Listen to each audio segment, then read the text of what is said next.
Welcome back, everybody, to another episode of the Josh Carr Show. Today we will be talking about what Trump will do on his first day as president, assuming that he wins, which at this point, I'm pretty sure he's going to win the nomination. I think most of you are pretty sure of that too.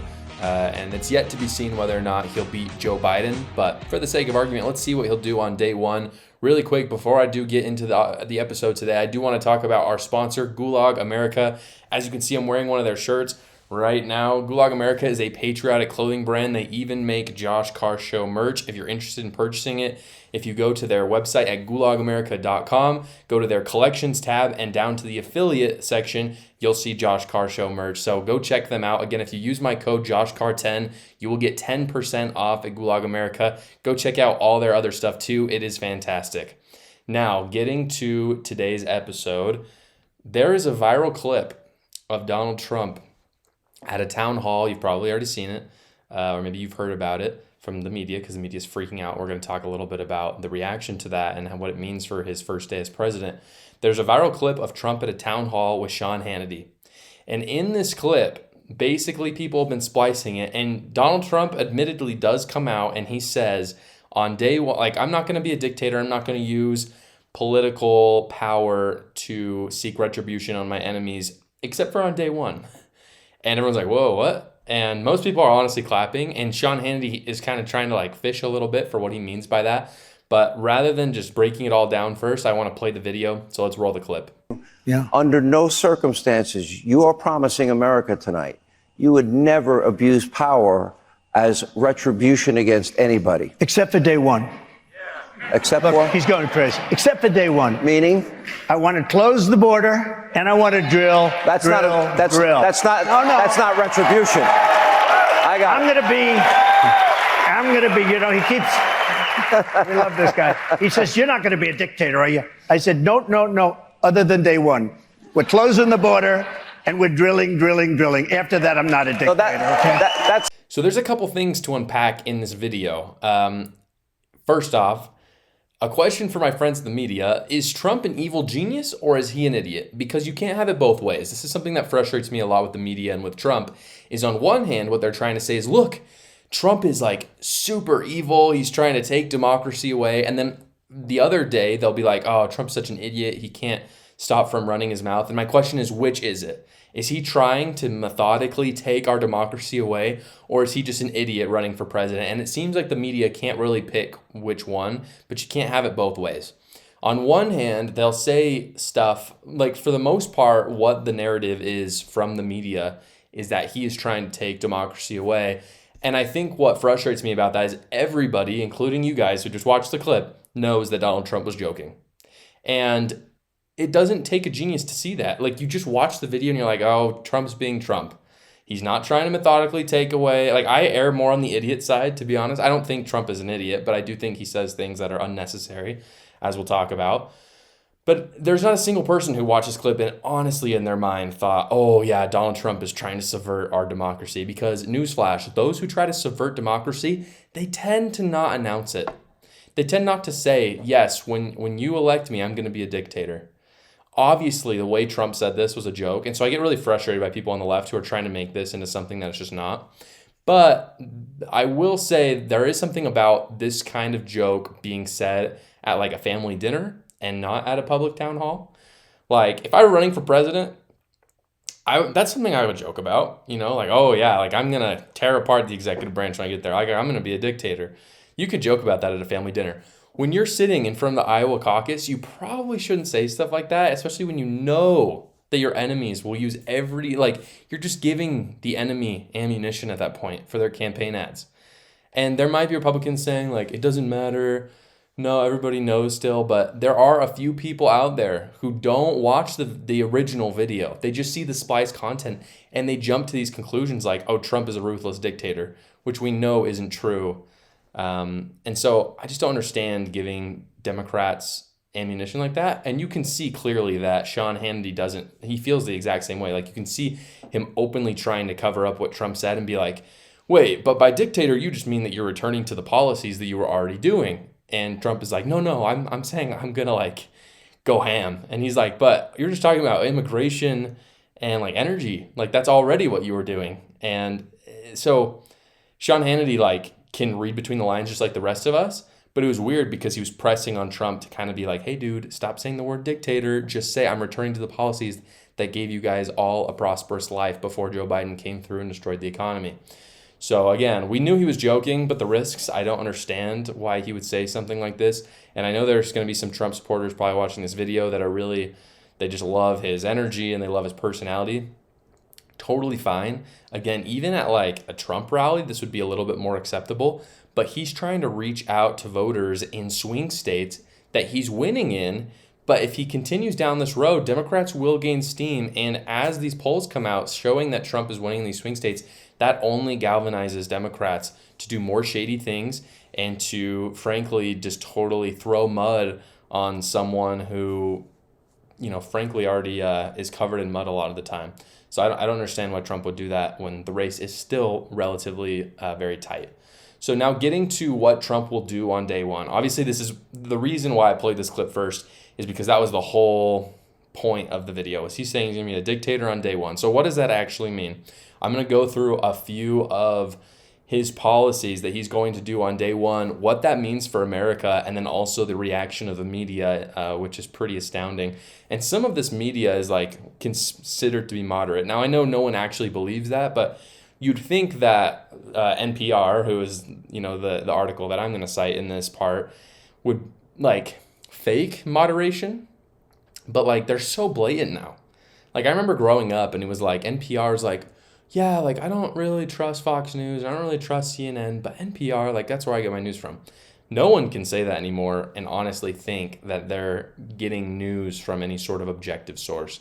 But in any case, moving on. So one of the things that Trump will do on day one is that he will likely tear down some of the bureaucracy in the executive branch. And this is not something that Trump did a very good job of in his first presidency. In fact, it's my largest critique of Donald Trump, and many others have said the same thing. When it comes to the CDC, Trump only aggrandized the CDC and Fauci during COVID. He didn't really cut bureaucracy in any meaningful way when he was president. And so I'd like to see him do better. However, with that said, Vivek Ramaswamy has become much more popular. One of his big things is cutting down the bureaucracy.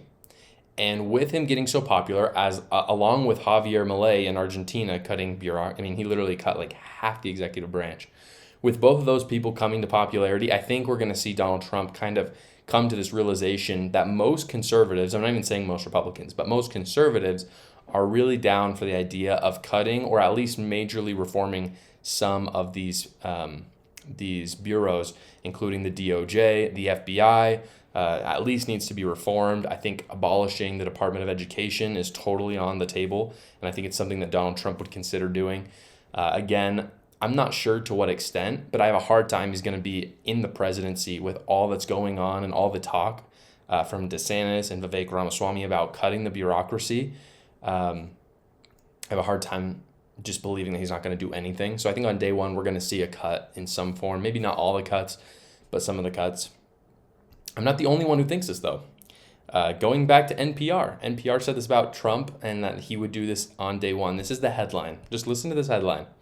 Trump allies craft plans to give him unprecedented power if he wins the White House. So again, they're trying to market this as if Donald Trump is he's the authoritarian dictator of the century.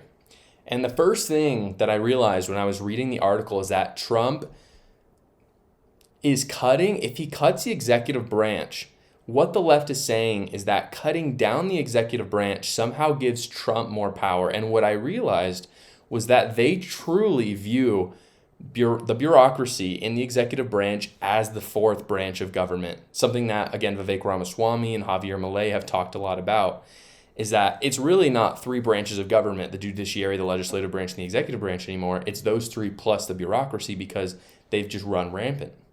Luckily, because they're under the umbrella of the executive branch, they can be cut down if someone has the courage to do it. But it was fascinating to me that the battle is becoming less about Republicans and Democrats and more establishment versus non-establishment, because obviously even establishment Republicans are not going to want to part with some of these bureaus under the executive branch. And Donald Trump was no different in his first presidency. I really hope he'll change in the second time. But it was fascinating that NPR was painting it like because Trump is actually going to cut down the executive branch, somehow he is giving himself more power, which on one hand I understand, but on the other hand, let's make no mistake, none of the people under the executive branch have been elected, just the president. And so I think it's really ironic for these media companies to come out and say that democracy is at stake because Donald Trump is taking out more people who have not been elected to office and actually taking more responsibility onto himself. In other words, if something changes or happens in the government that affects our country, he is to blame, not Jerome Powell or Anthony Fauci, who are people that were appointed by the president in the first place. Again, and that goes back to my original frustration about COVID, where Donald Trump had the power to fire Anthony Fauci and didn't do it. But that's a video for another day. Again, though, it's terrifying to see that branch. And I think my concern with Trump at the same time is that because he didn't do enough to cut out the bureaucracy the first time, this time around, he's received a lot of endorsements from establishment Republicans. And I find that really interesting. I mean, Trump is known as the non-establishment candidate. But the question for me becomes, at what point does an establishment or does a non-establishment politician become an establishment politician? And when I see all of these establishment Republicans, senators, congressmen endorsing Donald Trump, it makes me pause for a second because I don't know if they're just jumping on some sort of a bandwagon. They know that Donald Trump's going to win already, so they just want to look like they were right. Or if they really do have some things going on with Donald Trump, and unfortunately Donald Trump is not going to have the brass tacks to take down some of the bureaucratic minutia of Washington. But I expect something will happen, especially more than the first time he was in office. And so that's improvement. Hopefully we'll see a big cut in the in the executive bureaucracy, but we'll find out. Really quick, before we move on to what else Donald Trump is going to do, I do want to talk about the second sponsor of this podcast, Smart Labels. Guys, as we come to the new year comes, we do not want to go into the new year with a cluttered house, with all the Christmas decorations all over. You might even have fall or Halloween decorations out. That's why I've partnered with Smart Labels. Smart Labels is a better way to organize. Essentially what it is you can take the QR codes that they send you, which is attached to their app that you can download. And with that, you can slap a QR code on those bins and using the app, have it all organized so that you can search and find which item is in which bin, where that bin is, and it's all cataloged in that app for you. They make it incredibly easy. That's why I partnered with them. I love Smart Labels. I love that they support me as well. So go support awesome companies and get organized at the same time as we head into the new year. Again, you can check them out at Amazon.com or Walmart as well. Okay, as we move on, of course, on day one, Trump is going to, so talking about energy, I want to talk a little bit about energy. I want to talk about the border wall, because these are the things that Donald Trump specifically talked about in that interview with Hannity when he said he was going to be a dictator for day one. Day one, Donald Trump, of course, is going to instill confidence in the oil industry, or honestly in the energy industry, just in general, but especially the oil industry. And I actually had the opportunity to meet Trump's energy secretary. I don't think he's going to come back for his second presidency, but I did have the opportunity to meet with Trump's energy secretary a little less than a year ago. And let me just tell you, that guy knew what was up. He understood the economy. He understood the relationship between consumers and the oil industry. And so if Donald Trump will surround himself with the same kind of people, which I have no doubt that he will, he's going to do fantastic. What's most important for cheap energy, specifically gas, which is what we're interested in, as well as jet fuel, because that affects travel. And it, of course, diesel is going to affect the price of shipping things. So all of it is tied to the economy. But what's most important for cheap energy, something that Biden and the Democrats do not understand at all, is not necessarily fracking. It's not necessarily even the Keystone pipeline. All those are important. But at the end of the day, what it is instilling confidence in the industry that the investors in that industry are actually going to see a return on their investment. And this is something that the Biden administration cannot do. And the reason why is because they're bought out by environmentalists that do not want the oil industry to move forward. And so what's happening is the Biden administration is trying to pander to both sides, and they can't do it, especially when they're way more bought into the environmental side. Of course, Republicans are more bought into the oil industry. I'm not blind to that fact. But what I'm saying is that for the American consumer at this point, lower gas is better than solar panels. Solar panel, I mean, we've seen it in California. The grid cannot take it as of now. And so what I expect Trump to do, of course, is to release new fracking permits on day one. I hope he begins to open the Keystone Pipeline so that oil can travel better in the United States and through Canada. But again, the most important thing, and I think what he will do perhaps before he's even sworn in, is start meeting with oil executives and just making it very clear to them that their investment is going to be worth it. And then he's going to codify something into law to make sure it is. And I think that that's going to have huge consequences in the oil industry. And I think we're going to see gas plummet almost immediately when Trump enters the presidency, if Trump enters the presidency. Of course, the second thing is that he's going to call for a state of emergency at the border.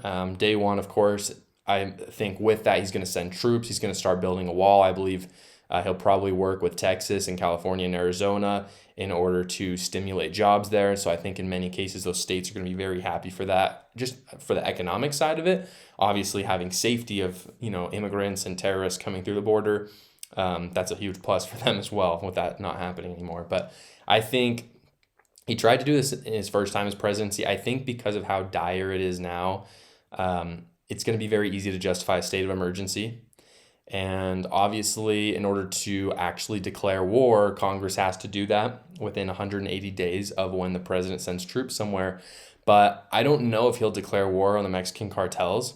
I suspect that he can get away with sending troops there without doing so. And I believe that with the way that the Supreme Court is, I have a really hard time believing that the judiciary is going to be overturning something like this.